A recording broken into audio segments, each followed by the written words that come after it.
শিল্পের উৎপত্তি হয়েছে, ব্যাক টু ব্যাক এলসি চালু হয়েছে, বন্ডেড অয়েল সেই দিন শেষ। তিনি বলেছেন পথে ঘাটে মানুষের দরজায় দুয়ারে যেতে হবে দলের আসলে ভিত্তি। এরপর বেগম খালেদা জিয়া ডেভেলপমেন্ট পলিটিক্স, এই দুটো শব্দই কিন্তু তার সময়ে সৃষ্টি। তখন ভারতের অর্থমন্ত্রী ছিলেন মনমোহন সিং। আমি সংক্ষেপে আপনাদেরকে শুধু কয়েকটি, আপনারা আওয়ামী লীগ নতুন যেসব সংস্কারের কথা বলা হচ্ছে, আমরা যে 31 পয়েন্টস করেছি, এটা আমাদের সঙ্গে যুগপৎ আন্দোলনে যে সমস্ত বিএনপি এবং সমমনা রাজনৈতিক দলগুলোর সম্মিলিত, এখানে 256টি বুলেট আছে, 256টি পয়েন্ট আছে। 20টা নেত্রী বেগম খালেদা জিয়া ডিক্লেয়ার করেছেন যে কি করতে চিন্তা করেছিলেন Begum Khaleda Zia. This is important.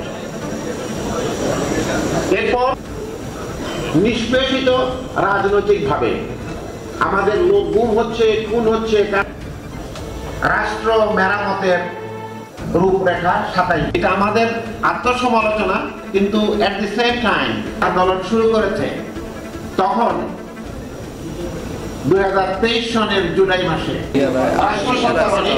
একটা ইনক্লুসিভ সোসাইটি করা হয়। আমরা নিজেরা আলোচনা সভা করেছি, তাদের কাছ থেকে তাদের মূল্যবান পরামর্শ নিয়েছি। অতএব এটা আমাদের জন্য ম্যাগনা কার্টা,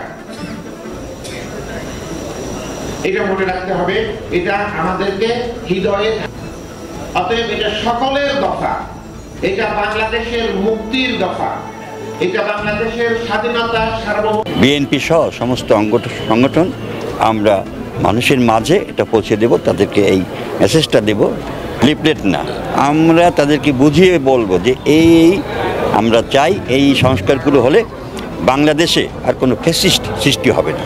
আমরা আশা করি এই আজকের এই 31 দফার যে কর্মশালা, এটার মাধ্যমে আগামী রাষ্ট্র কাঠামো বিনির্মাণে একটা ভালো সহায়ক ভূমিকা পালন করবে এবং এটা আগামী দিনে আমাদের বাংলাদেশ একটা বিশ্বের মানচিত্রে একটা গণতান্ত্রিক রাষ্ট্র হিসেবে প্রতিষ্ঠিত হবে ইনশাল্লাহ।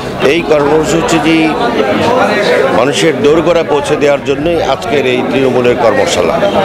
এই কর্মশালার মধ্য দিয়ে মানুষের ঘরে ঘরে আমরা 31 দফার মূল ব্যাখ্যাটা পৌঁছে দিতে চাই এবং মাননীয় ভারপ্রাপ্ত চেয়ারম্যান মহোদয় নিজেই ঘোষণা করেছেন সংস্কারের মাধ্যমে একটি আধুনিক বাংলাদেশ গঠন করে সকল দলের সম্মিলিতভাবে একটি জাতীয় ঐক্যের সরকার গঠিত হবে। সবাই মিলে বাংলাদেশকে আমরা গঠন করব, বাংলাদেশকে আমরা সামনের দিকে এগিয়ে নিয়ে যাব।